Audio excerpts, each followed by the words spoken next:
world that we live in today is very blessed and entitled with information and content. And so I think just the nature of having that luxury had a profound impact on your hormone system. Almost every molecule in the human body has a cortisol receptor.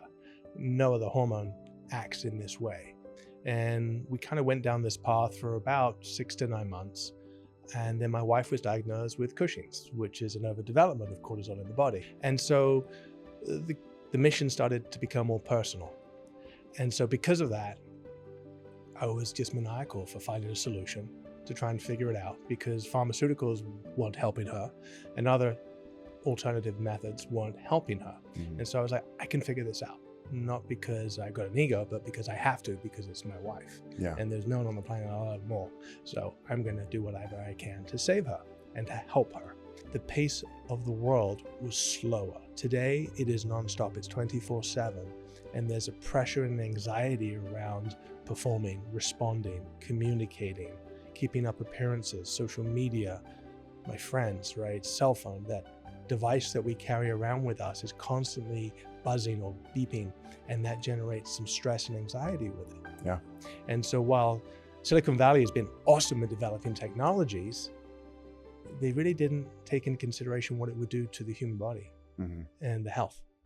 Welcome, everyone, to the Beyond the Cover podcast.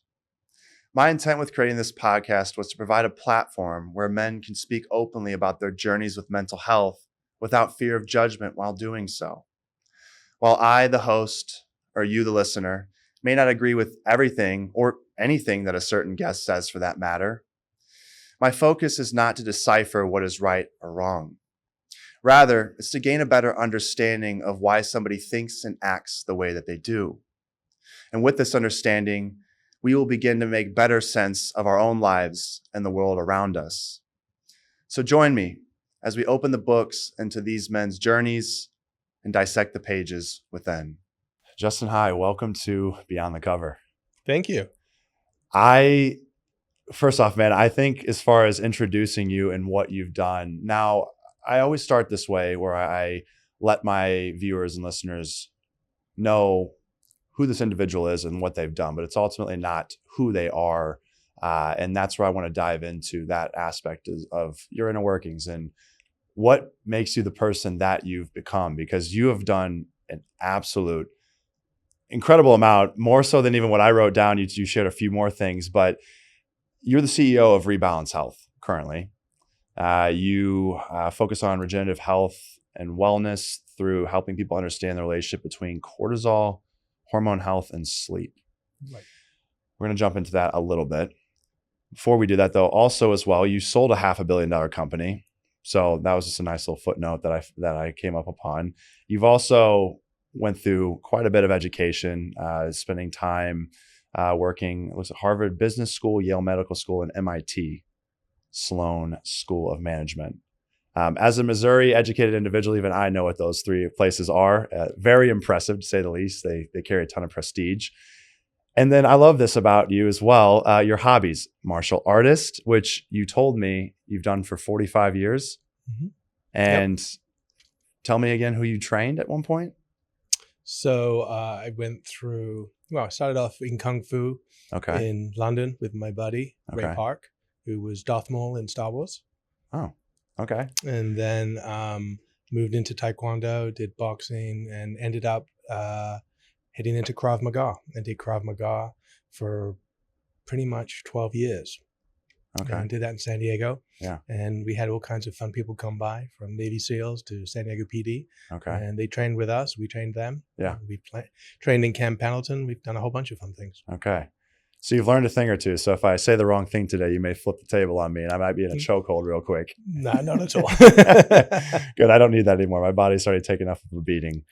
But it's safe to say that you've experienced quite a bit of life and there's no signs of slowing down for you. I want to know, with this current venture you're on with Rebalance Health, would you attribute a lot of where you're at today from a physical and mental standpoint to the substances that you're putting in your body? We have, here we have some of your products. Is this the secret that has you just wired to be able to do this absolute incredible amount of different things? No, I don't think so. Okay. No, I think it comes Surprising down answer to, considering they're your products, but okay. So what does it come down to? no bullshit answers. Yeah. No, I am who I am because of my peers, Okay. my family, Yeah. the environments I've been in and been around. Okay.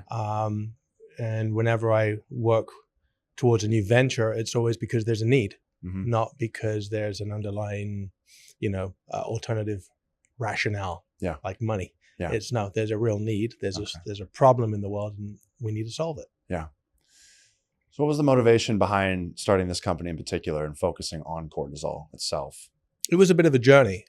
We were still working on developing elastin skincare, building that market and that company up. Nestle approached my partner and basically said, hey, can you develop a supplement for skincare? Okay. And so, he forwarded it to me and I was doing the research and kind of looking into it. I didn't see the connection. I thought that consumers are so used to putting skincare on topically that taking a pill may be a bit of a disconnect. Definitely Nutrafol was coming out, so it was the hair supplement company. So I think that's what they were thinking. Yeah. But we were always interested in our different ventures in hormone, specifically HGH. Okay. And it was an article that my partner was reading on the airplane as it pertains to how Europe was using HGH for wound healing and how that could be evolved. At the same time, peptides were really making a big splash in the marketplace. Yeah. And all of a sudden, it didn't matter how old you are, everyone had pecs and abs and looked absolutely like models. Yeah. And my partner was like, what is going on here, right? What's going on? So we did a deep dive into hormones. Okay. And we looked at endocrinology, we looked at peptides. As we started looking at the peptides, the FDA reclassified most peptides as biologics, which means not suitable for human consumption, with the exception of one. And so we kind of looked at all of that and we started playing in the market and evolving it. And we decided we needed a short stop product solution because any type of hormone drug was going to be an FDA requirement. So it would take us 7 to 8 years to get through that process and a lot of capital. So we looked at different types of alternatives and we looked at, basically supplements, homeopathics and different products like that. And as we were doing the research, I really honed in on cortisol. Okay. Primarily because almost every molecule in the human body has a cortisol receptor. No other hormone acts in this way. Okay. So when your cortisol is elevated or depleted, but typically it's elevated, you feel it systemically from your head to your toe. You feel it all over your body. And it really intrigued me. And we kind of went down this path for about 6 to 9 months. And then my wife was diagnosed with Cushing's, which is an overdevelopment of cortisol in the body. So the universe was, slapping me around the head pretty hard at that point because I'd already started going down that path. And so the mission started to become more personal. And so because of that, I was just maniacal for finding a solution to try and figure it out because pharmaceuticals weren't helping her and other alternative methods weren't helping her. And so I was like, I can figure this out. Not because I've got an ego, but because I have to, because it's my wife. Yeah. And there's no one on the planet I love more. So I'm going to do whatever I can to save her and to help her. And so we found a group of really, really, really intelligent doctors that were experts in their different fields, whether it be naturopaths, whether it be MDs, whether it be OBGYNs, endocrinologists, etc. And we put a list of ingredients together that have been around forever. We're not talking about, I scoured the Amazon for the latest berry that hasn't been found that is going to cure this. Yeah. We're like, let's not reinvent the wheel. Let's figure out what ingredients have been working for centuries. Ashwagandha, maca, cordyceps, reishi mushrooms, all those types of ingredients. And we listed them out. And then we took 2 other things into consideration. The one thing that always eluded me, and I didn't understand why companies didn't take this into consideration, is your metabolism. Now, you're a professional football player. Yeah. What you put in your body lasts how long? Oh, you put me on the spot here. As far as like how long it takes to go from mouth to. Well, how long in. does it last? I mean, you have breakfast, lunch, and dinner, right? My understanding is it's variable in person to person. Some Yeah, people, but it's like 4 to 6 hours Okay. roughly, right? Okay, that was my answer for getting out of it. 4 to 6 It hours, varies. right? Okay, yeah. And so if you have a hormone that's 24/7, like cortisol is, how can you possibly support it with one pill, one lozenge, one gummy, one whatever, Okay. if it's only going to last 4 to 6 hours? Because cortisol, we can control it to some degree, but really we can't. Yeah. If this building's on fire, cortisol's going through the roof, we're out of control, right? You get a phone call, your cortisol's going to spike. It's all controlled by outside factors. Okay, yeah. So we're like, this has got to be a system. This has got to be a system to be able to support your cortisol throughout the day, the afternoon, and the evening. Okay.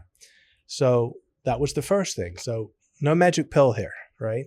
And again, not cutting corners. If I could do a magic pill, I would have invented it.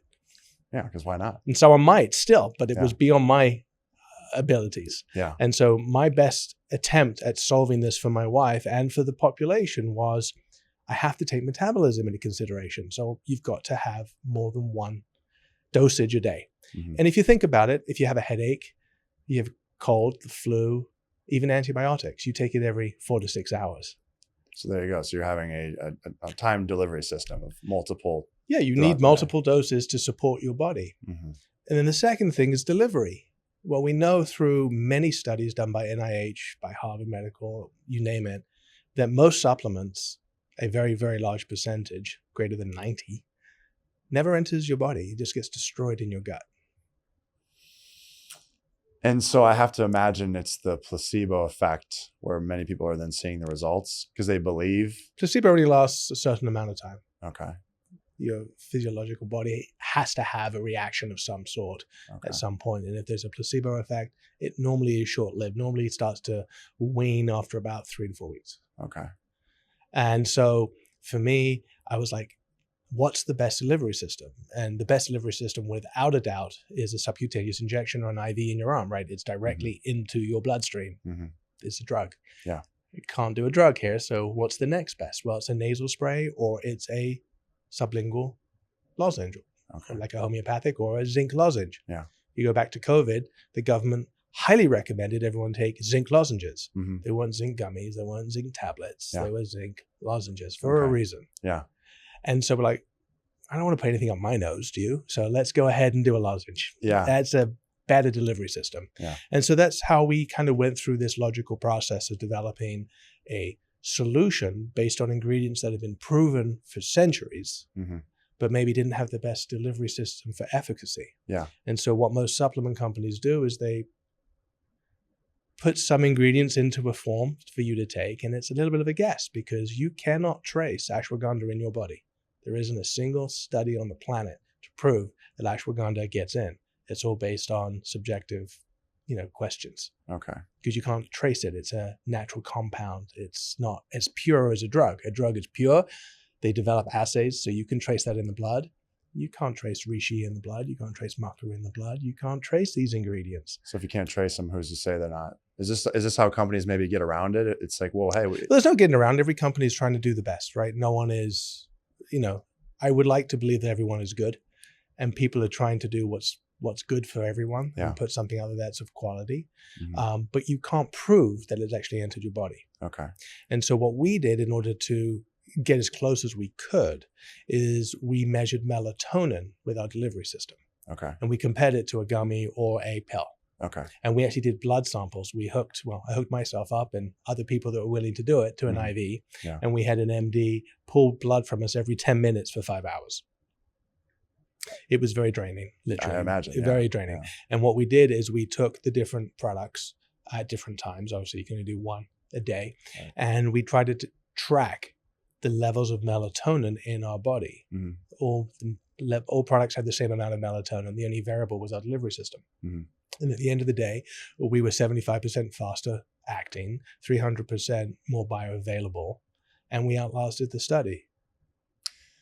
So my question that races to my mind is when you say that 90% of these supplements are relatively ineffective, I think my understanding is most of these supplements are they're powder form or they're pill form. Pill's really popular as well, and they have this external capsule that's supposed to be able to survive the gut and then be like and then make its way into your bloodstream after that point. You're telling me that right now the research is showing that that's ineffective as well. These capsules. Never said they weren't ineffective. Or just they said they are proven not to actually get into the body. Now, you said there's a placebo effect. Some people could say that Okay. placebo is effective. Okay. And so, but the studies that are on the NIH website show that supplements get destroyed in the gut. In fact, there was a pretty gross fact that someone told me the other day, a doctor, that said the porta potties, the number one item found in porta potty are whole supplements. Really? Yeah. It's pretty disgusting. That's such a random fact. But it is absolutely that'll be my disgusting. new fun fact at every party now. That they just find these whole supplements because they try to protect against the gut. Okay. And so maybe they have too thick of a coating. Oh, so they're almost too good. And now they're too protected. And so they just go straight through the body. They never release. They never release. So why don't more companies just use a dissolving tab? Is it more expensive than a pill form, or it costs a fortune? It does cost more. It's a lot more money. Okay. See, but I don't know why they don't do it. That's just their personal preference. Also convenience. People want something they can swallow, take, and run away with. They don't necessarily want to take the time to take something 3 times a day. It's a commitment to take the Rebalance products because you've got to suck on the lozenge for 10 minutes or so, 3 times a day. Yeah. Yeah. And so, I mean, that increases, an individual's potential resistance because to your point, a pill is just a pop, swallow. Done. And we're done within seconds. Yep. Now I have to physically focus on letting this tab dissolve, which means I have to suck on it for 10 minutes. Yeah, but it's no different than chewing gum, right? You just suck on a mint, suck on a cough drop. It's no different. It's just building a new regimen and a new habit. Yeah. But the reasons are really interesting. Cortisol's high for so many different reasons, but I think I've pinpointed it down to really one problem. Which is? Technology. Simple as that.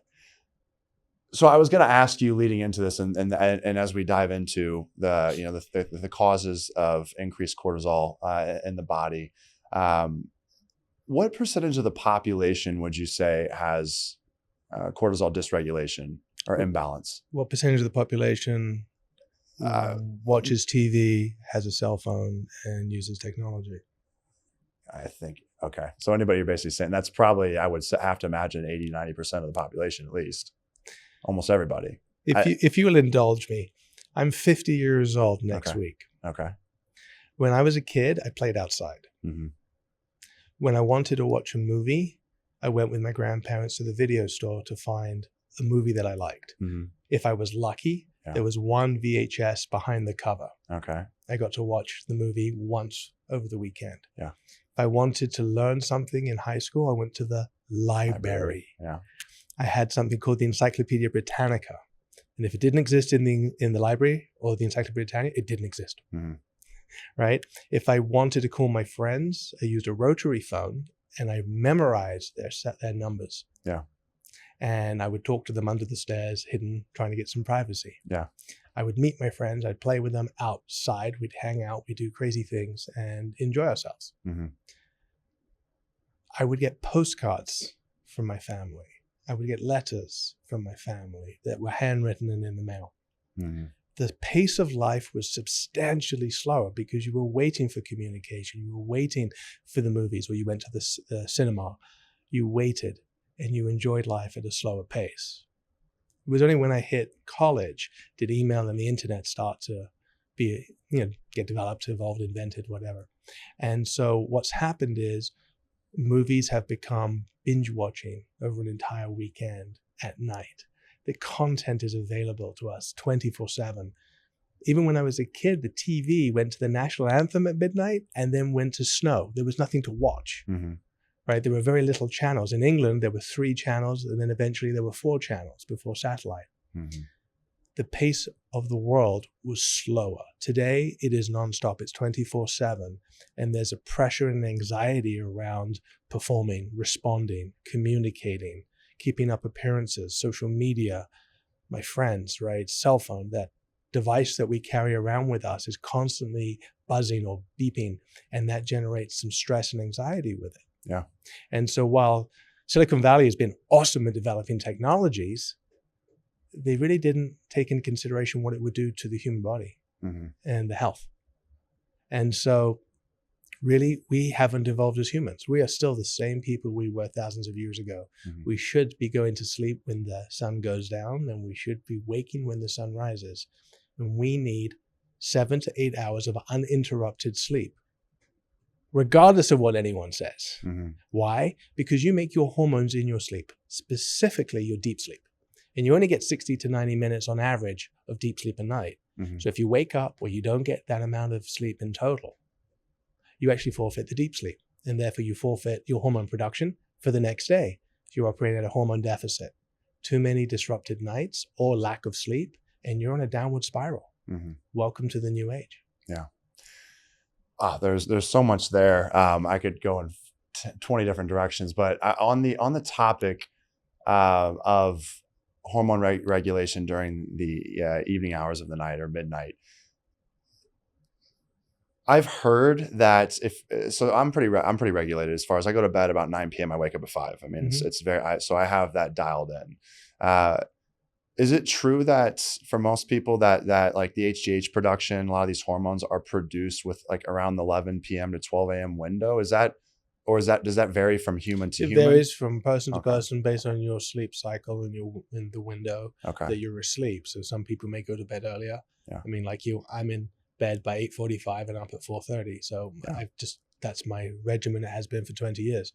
And so if I wake up in the night, and it happens, right? I feel pretty bad the next day. Because I know that my production has been lower, and I feel the outcome of that. What most people don't realize is there's so much that goes into setting yourself up for a good night's sleep. It's called sleep hygiene, right? And it's about having a routine, trying to get to bed the same time every night, trying to wake up the same time every morning, not having too much to eat or drink before you go to bed, trying to stop blue light, screen stimulation. You're trying to bring your cortisol down to almost zero so that you can fall asleep quickly. But the key here is to stay asleep. It's not how quickly you fall asleep. It's how long you stay asleep. Okay. And what are some mistakes that people right now are making that's stopping them from staying asleep? It's their phone, social media, their posts.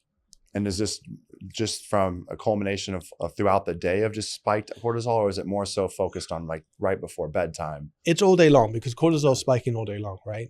It naturally goes up and down, up and down, up and down, up and down, right? There's nothing you can change, but there's a normal parameter, a range in which you want your cortisol to be in. You don't want to be elevated. And the majority of the population are elevated. There's a few people that have, low cortisol levels, and that's a disease state.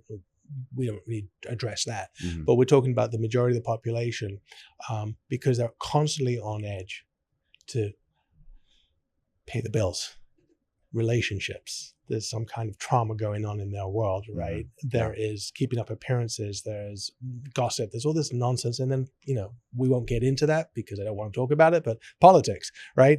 That's turned the world upside down. Then there's wars, and there's famine, and there's so much going on in our world because we have this content coming at us from all channels. There used to be a news hour with, news alerts. Now there's news 24/7 and alerts all the time. And so it is just getting us to be in a higher state of anxiety, a higher state of concern and worry, which causes the cortisol to rise. And if it's elevated all the time, our body is never out of fight or flight. It's never in rest and digest. And so we're always in this higher level. When you're in high levels of cortisol and you have elevated levels of cortisol, historically it was because there was a saber-toothed tiger chasing you. You're trying to save yourself. And so you don't need libido. You don't need metabolism when you're in that higher state of, fight or flight. Your body doesn't know when it's going to get its next meal.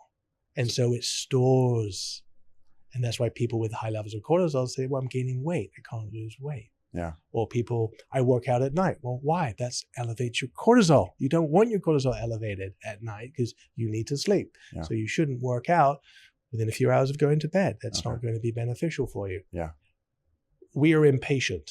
We have become entitled. We want these luxuries, but we haven't taken into consideration that we are still human beings. And as human beings, there are some rules in which we need to live by in order to be optimized for our well-being.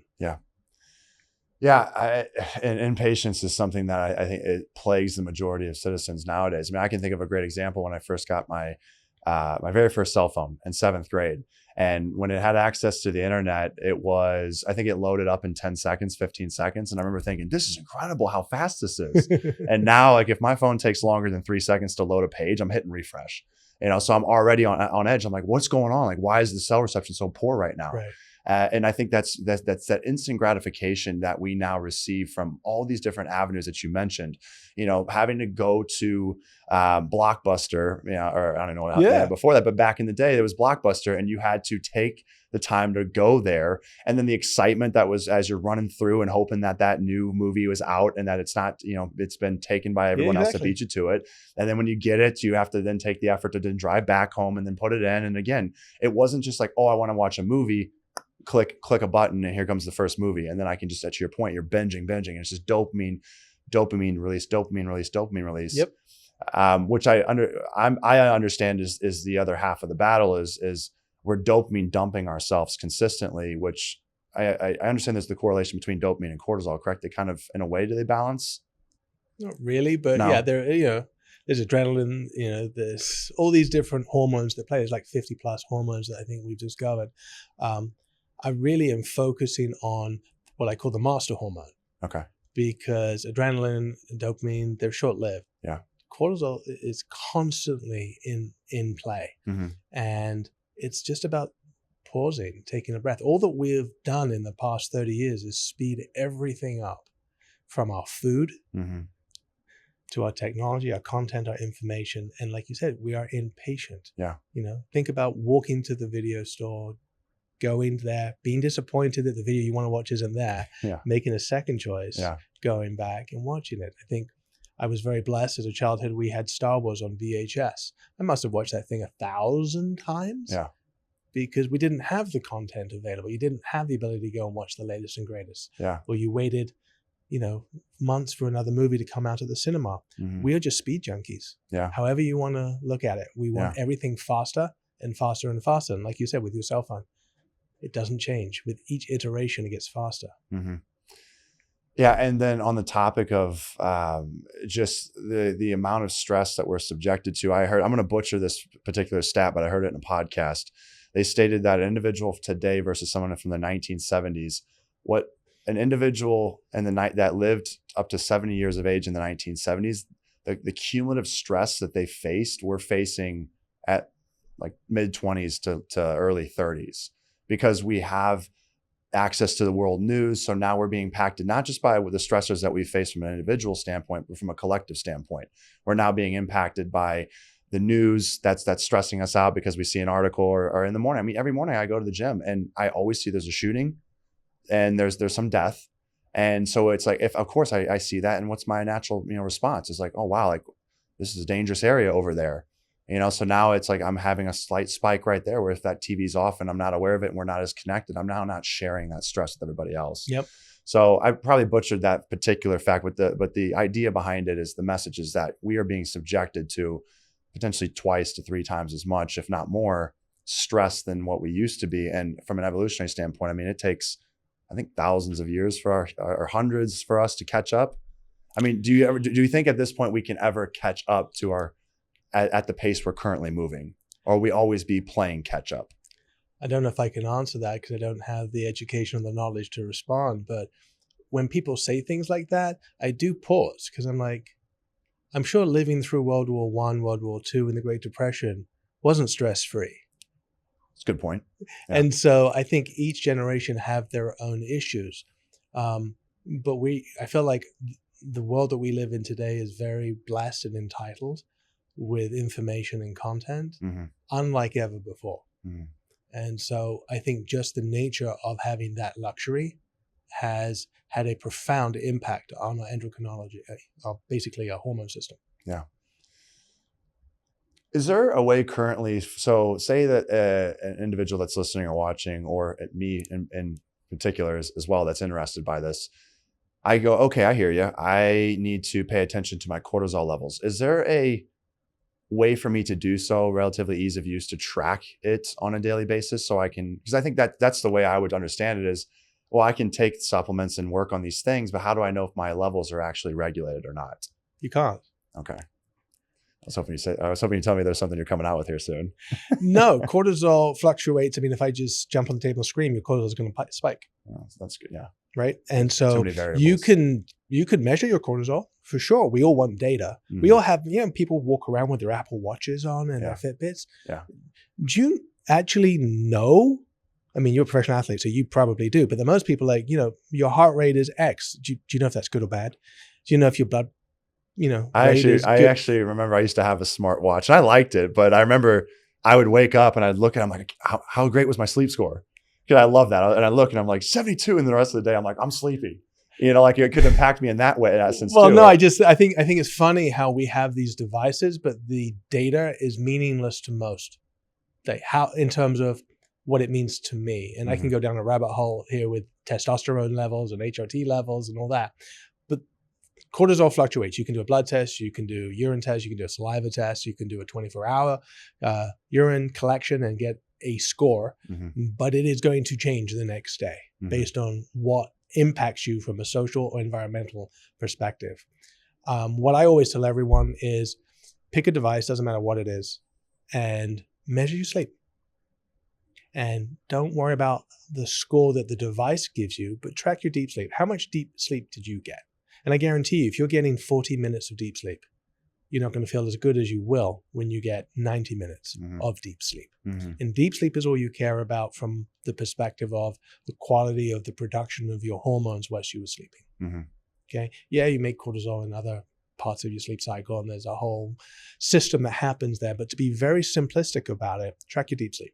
Okay. That will tell you what you need to know, and you will feel the difference. And that's the best measurement, because you can go crazy trying to track your data and all that stuff. Most people that take Rebalance say that all of a sudden their watches are giving them awards for their sleep. And all of a sudden they're getting badges, and it's being gamified. So they're getting this gamification satisfaction from taking the product. Most people report an improvement in sleep. And that is really the big component for me. Really, it doesn't matter what exercise you do. Just exercise. It doesn't matter to some degree. Eat healthy, farm to table, in my world, organic, consume less calories than you burn, and get your 8 hours of sleep. Drink lots of water. You'll be surprised how well you start to feel. Yeah. It's really that simple. There's no magic science that I've come up with. It's just, we know all these components. It's been part of the regimen forever. Yeah. But we all get sucked into the latest diet fad, the latest exercise trend and fad, right? At the end of the day, it doesn't matter. Do what makes you happy and it works for you, but just do it and be consistent about it. Yeah. But, just cherish your sleep. That is the key component to wellness, I believe, in this world. And be mindful of your technology. That's it. Yeah. Use it. I use it every day, but be mindful of it. Don't sleep with it. Don't have it by you. If you wake up in the night, don't go check your emails or your text messages or whatever. Yeah. Ignore it. Yeah. Go back to bed. Yeah. So I'm curious for you, in a typical day, do you have parameters in place with your phone? And do you have I've heard of people sometimes using time features where it's I can't, after 30 minutes, it'll lock all the apps. I've never tried that. It probably would benefit me if I did.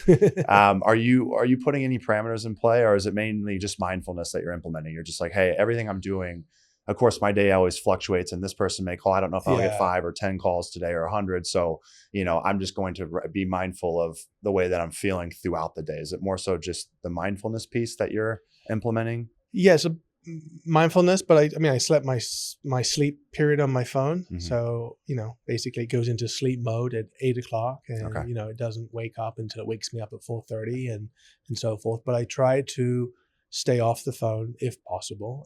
Typically on weekends, you won't see me with my phone too much. Weekdays, I'm attached to it because I'm trying to build a company and have responsibilities, right? Yeah. It's challenging as a dad. I've got, 19-year-old and a 17-year-old, and, I want to know where they are and are they safe and all that stuff. So, that adds a stress to your life that you can't turn off. Yeah. But essentially, no, I just try to be as mindful as I can. And God knows I make tons of mistakes with my life as well in regards to cortisol, but you have to live your life too. I'm not saying be a Buddhist monk and, swear off all possessions and technology. Yeah. But just be mindful of it. Mm-hmm. Be in nature. Yeah. On the topic of nature, I wanted to bring this up because I found this extremely fascinating. Before we hopped on here, you had pointed at my shoes and said that those are killing you. Pretty extreme statement. And I instantly, I was intrigued because I love when somebody says something absolutely off the wall. I'm like, wait, tell me more. Now I'm interested. Talk to me about that aspect. So it relates to grounding, which I think we're starting to see a little bit of a push now with wellness and biohacking, and now with podcasts, we're getting this message out there.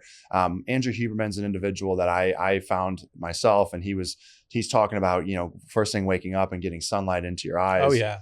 Which I thought was really interesting because people tell you not to stare at the sun, but when it first comes up, you can.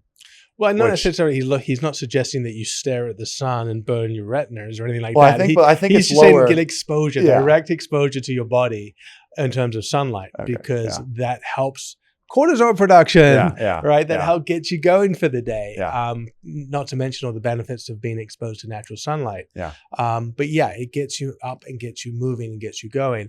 In general, we're sedentary. We're not supposed to be. Mm-hmm. And we're sitting at desks, mm-hmm. and we've got plastic underneath our feet.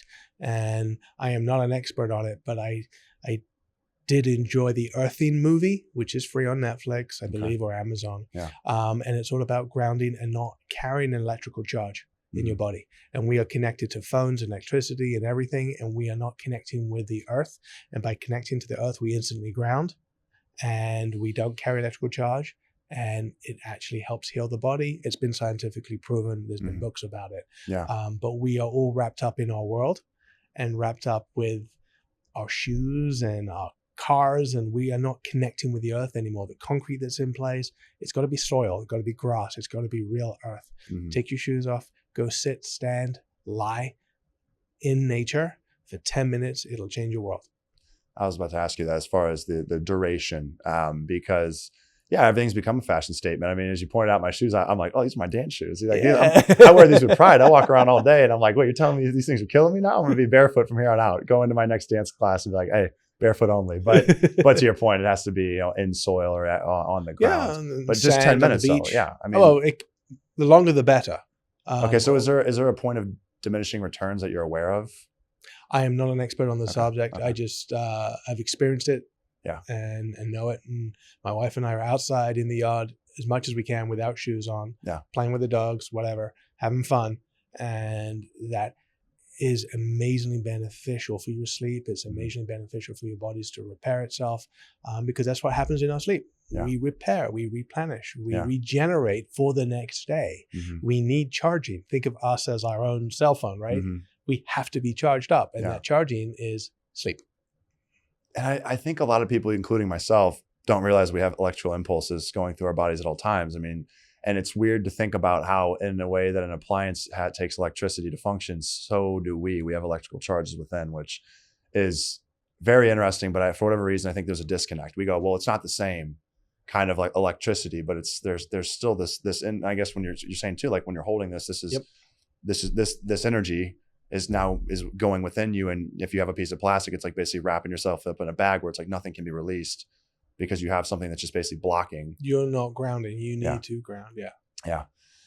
Well, you've convinced me now. I definitely am going to go out of my way to do so. Although I live in an apartment complex, so it is what it is. I'll just go down. Funny enough, my wife just bought, literally last week, was the grounding sheet for the bed. And it goes on the bed. It goes into the outlet, into the ground. And when your skin touches it, you have a neutral charge. And so whilst we're sleeping, we're grounding. And I've never slept so well. Okay, so apparently it's an equivalent alternative, or do you still think that like nothing's like the natural earth? Well, you're grounding because what's happening is that electrical socket is going out to the ground and is being grounded. Oh, okay. So it is taking the so charge fascinating out. How, I mean, there's an invention for everything nowadays. Well, at the end of the day, we should just simply be outside in nature, barefoot, and enjoy ourselves. But we are creatures of now habit and comfort. We Yeah. want to sleep in our beds. Yeah. And it's also uncomfortable sometimes when you're walking on the ground and there's rocks, and now we're just like, oh, this is why I have shoes, so I don't have to feel this pain, but it's yeah. I mean, there's an excuse for everything in the same way that I think everything we've invented is bad for us. Pretty much.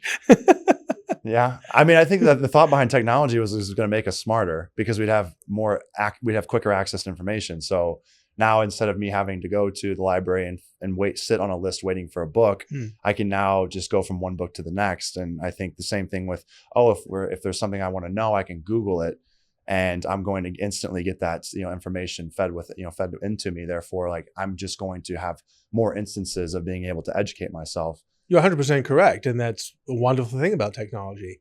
The problem is there wasn't an instruction manual for us human beings on how to use it responsibly, so it would not impact our health. Yeah. And the problem is we're addicted to it, right? Yeah. Everyone wants to gamify technology in every way so that you're addicted. Yeah.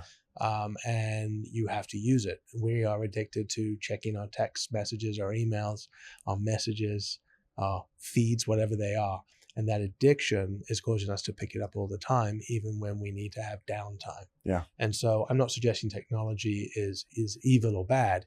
Just we haven't put parameters around how we can use it for our health benefit versus, the crutch that we use it for that impacts our ability to sleep and to actually regenerate. Yeah. Did you see the documentary, The Social Dilemma? No. On Netflix? No. It was very fast. It opened my eyes because essentially what it was a documentary based on social media and how they created it to become addicting.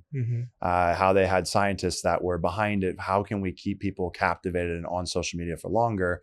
Because the longer they're on, the more ads we can run, therefore the more profit we can turn. And this interesting statement they made was, if it's free, then it's your personal information that is what you're using for payment. So a lot of these social medias are, they're selling our information. They're out to other companies, third-party companies. And so, but the point is the longer you keep somebody online, the more likely they are to click an ad to stay engaged, and that benefits businesses. I just was curious if you had seen that documentary, because it opened my eyes to, I'm having to actively fight against this beast of social media, which is what it's become. And then in that documentary as well, they even stated that if you have, if you're not clicking in, so you're fighting against it, you say, okay, I'm not going on Instagram today, they'll start sending you emails.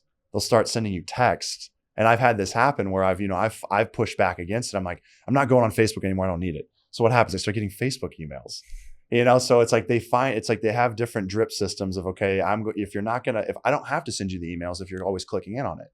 But if you haven't clicked in on it on a week or so, or even a day, I'm going to send you an email. Did you see so-and-so just uploaded this? And now they're playing on the whole, curiosity piece of, oh, they did? They just posted a video? Well, it's FOMO, right? Fear of missing out. Yeah. Yeah. That's a massive part of it. And it gets me, and I'm actively aware of it, and I still have to fight it on a daily basis. And then they have the algorithm set up to where once you click one thing, it shows you 100 more because, you must be interested in that. I can't even show people my Explore page because the thing that I want it to be on there versus what it is two different things. Like, I'm clicking all the educational stuff. Why does my Explore page know me too well? And it's like, because they even said that, like, as you're scrolling, it can pinpoint where you're looking at on the screen. Yeah, heat maps. Yeah, because they're just, as you scroll, you stop, and then it starts to play. Okay, he keeps stopping on this, and here's 6 photos, but which photo is he looking at? Well, as I keep scrolling and stopping, there starts to be patterns. It is harder and harder to become relevant every day. People scroll the length of the Eiffel Tower every day. So can you imagine what it takes to cause someone to actually stop scrolling, to pay attention? I think that's why we have so many extremes now. You look at this stuff, I get so agitated by it. I used to be really involved in fitness. I still love to work out, but I was posting fitness content at one point, and what was popular was the guy that was running or was doing squats in the gym with a sofa on his back, or running with, it was like he was there bound. It was just the dumbest things I could see. But that's what was getting 100,000 view or likes. Well, everyone wants to be relevant, right? They want to have something go viral. And the problem is that the guy doing the regular workouts and suggesting what to do isn't entertaining anymore because been there, done that. Yep. And that's what's happening. That's why we're scrolling. We're trying to find something new, more relevant. Yeah. But the concerning thing for me is all the misinformation that gets posted out there. Yeah, there's really no accountability. It's like you say the wrong thing, you might have people hold you accountable in the comments, but I've seen plenty of influencers that they get a paycheck for false advertising and talking about how this hair product made their hair grow an extreme length, when it's like your hair was already like that. You just got a haircut and then took these products and then waited 3 months. And it's just, but it's because they're getting, the payment side of things. And so for them, it's like, hey, I'm not really concerned. I'll lie to the audience. Or maybe they do believe it. They convince themselves. What was the old fashioned advertisement? I forgot what it was. You may know, being in the fitness space. Wasn't the guy like all shredded, and then they would make him drink a whole bottle of Coca-Cola and he'd get bloated, and they do it in reverse. So he starts off lean, cut and shredded. Okay. And then he gets bloated and bigger and bigger and bigger and retains more water, and he loses the shred. Yeah. And they just play it in backwards, and that's how they would advertise stuff like that. Yeah, I mean, deception is a major part, unfortunately, in today's sales market. Is okay. I mean, how do I differentiate myself? I say that I have, as you mentioned earlier, that we found the secret ingredient. Everyone's been looking for it for the last 150 years. We found it in the rainforest, in this cave, and we got it now, and no one else, because we've patented it. No one else has this. Well, let me just kind of backtrack a little bit. You talked about numbers. You talked about wanting to know what your ideal cortisol number would be, or ideal sleep would be. HRT is a great drug, and it works very well. The different hormones that they give people when they have real reasons to take it. And HRT is hormone replacement therapy. So TRT, testosterone, things like that.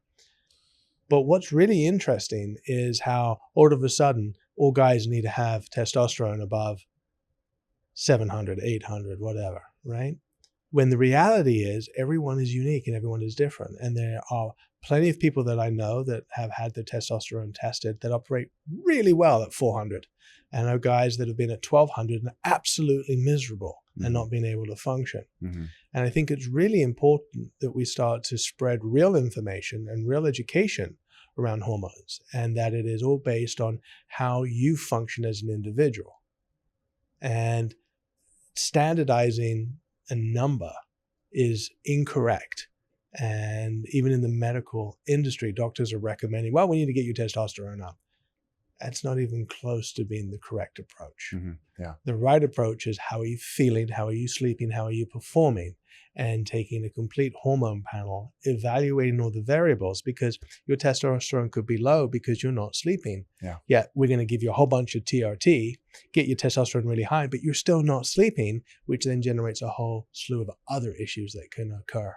And so I think there's a holistic approach to hormone treatments that talk about actually spending quality time with the patient. And unfortunately, most doctors in today's world can't afford to spend the time they wish they could because of the healthcare system and the way it's functioning. So most doctors don't spend the time with the individual to actually go deep and figure out, why are you not producing the hormones that's causing you such misery in your life, whether it be everything from your weight to your hair, your skin, your energy levels, your mood, to your libido. It all varies.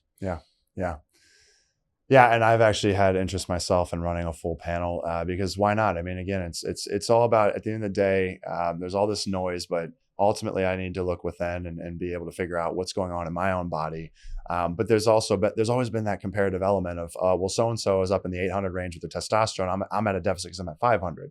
And that was especially in sports. I mean, that's why you see a lot of athletes that will take certain supplements or drugs to elevate their levels because they want to even out the playing field. And so they're like, well, if there's a range of testosterone levels, more isn't better. Yeah. Unfortunately, I think many of us think that. More is not better. Yeah. Right? Yeah. Like working out with heavy weights, volume isn't always the way to go, right? Yeah. You can overtrain, yeah. You can overtrain. So it's the same thing with hormones. Everyone's unique, just like your thumbprint is unique. Your fingerprints are unique. Yeah. Your hormone ratio is unique to you. And there isn't a test on the planet to tell you what your ratio is, by the way. We can only take a blood test, do a hormone panel, and tell you where you are today. Yeah. And then you're going to say, well, I don't feel great. I'm not sleeping now. So then that ratio is incorrect. So the secret here is to do blood draws every 90 days, make small adjustments, try and find out where you thrive. And I've actually one of our investors knows exactly where his testosterone level should be.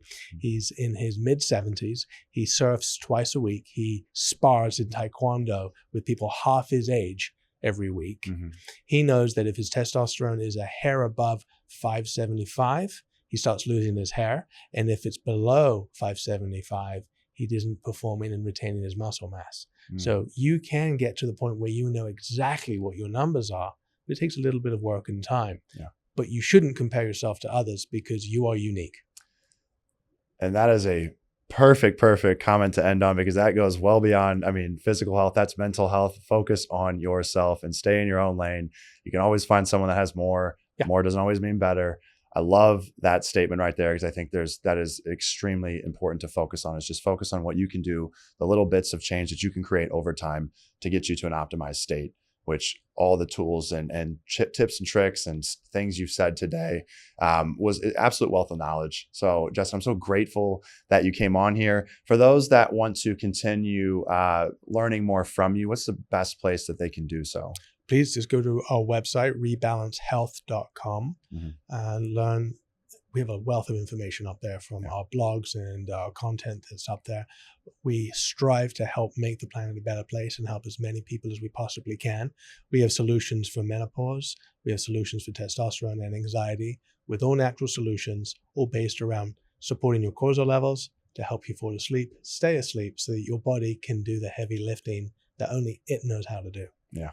Incredible. Justin, thank you so much for your time today. Thank you.